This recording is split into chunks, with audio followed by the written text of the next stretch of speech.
Nii, ja jätkame siis meie oma harjutusülesannete läbivaatusega.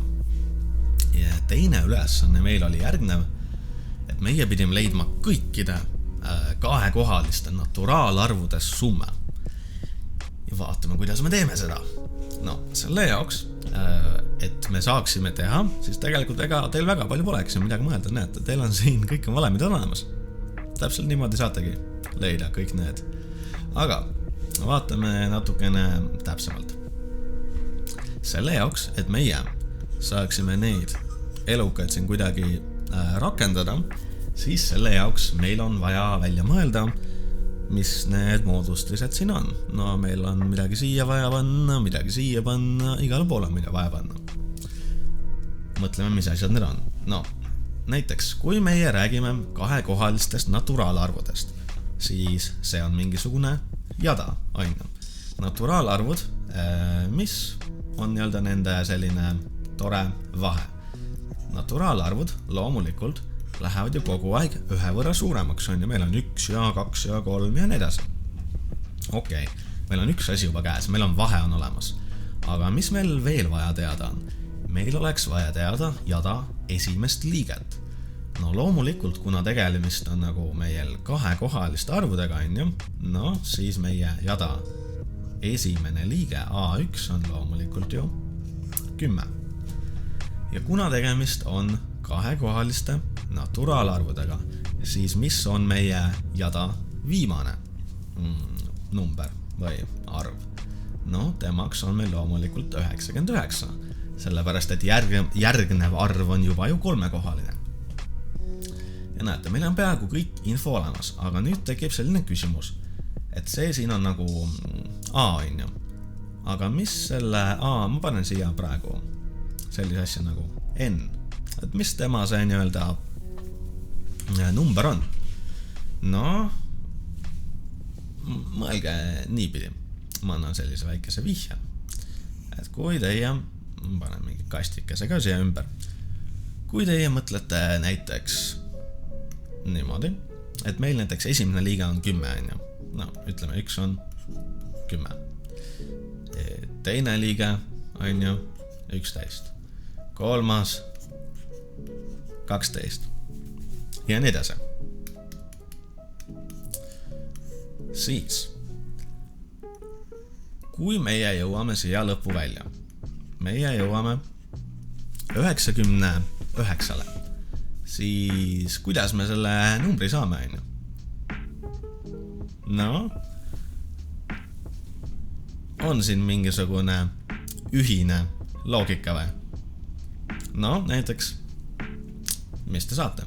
Kui teie võtate näiteks 12-st 3 ära, siis palju teil alles jääb? Teil läheb alles on ju 9. Aga esimene liige ei ole 9, see on ju 10. Kui teie võtate 11-st 2 ära, teil läheb alles 9.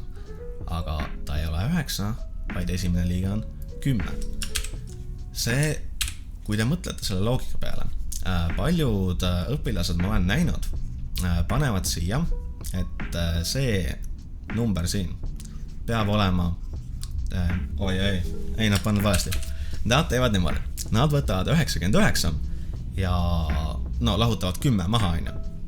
Ja siis saavad siia sellise arvu nagu 89, mis nagu loogika poolest on, ma saan aru, kus nad võtavad seda, aga see pole õige. Sellepärast, et kui teie lahutate sellest 99-st 89, palju teil alles jääb? 10. Aga kõikide teiste liikmete puhul on ju, see ei ole nii. Teil jääb alles 9, mitte 10.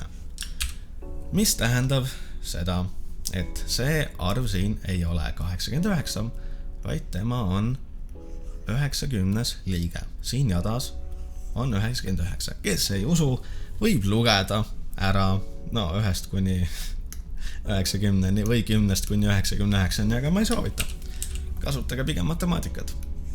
Nii, võtame selle jama siit eest ära ja vaatame edasi. Mis tähendab siis seda, et meie N on tõepoolest 90.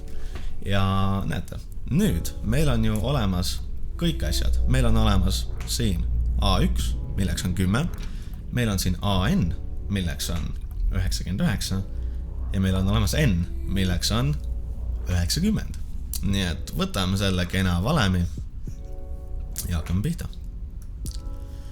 Ohoh, ma kustutasin kasti ka veel ära. Ma nii palju ei taha kustutada. Kustutame ainult siit.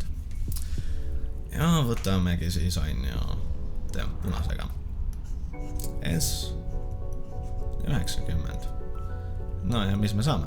Meie saame, et A1 on loomulikult 10. Liidame siia juurde mis asja. Meie 99 on ju. Mis lahutame ja jagame selle 2-ga ning korrutame loomulikult 90-ga. Nii, kui meie teeme need jamad ära, mis me saame? No 10 pluss 99, jagame selle 2-ga, korrutame selle 90-ga, saame sellise väga kena vastuse nagu 4905. Kui teie saite selle vastuse, siis on väga hea. Kui teil siin kuskil vahepeal oli mingi error, no ütleme, et teil see elukas siin on ju, kõik need numbrid olid õiged, samad mis mul, aga teie ei saanud seda tulemust, siis palun kontrollige enda see loogika üle, et kas teie arvutasite kõik õigesti. No liidate kokku, jagate, korrutate, siis on kõik korras. Aga see ongi meil vastus. Kohtume järgmises videos.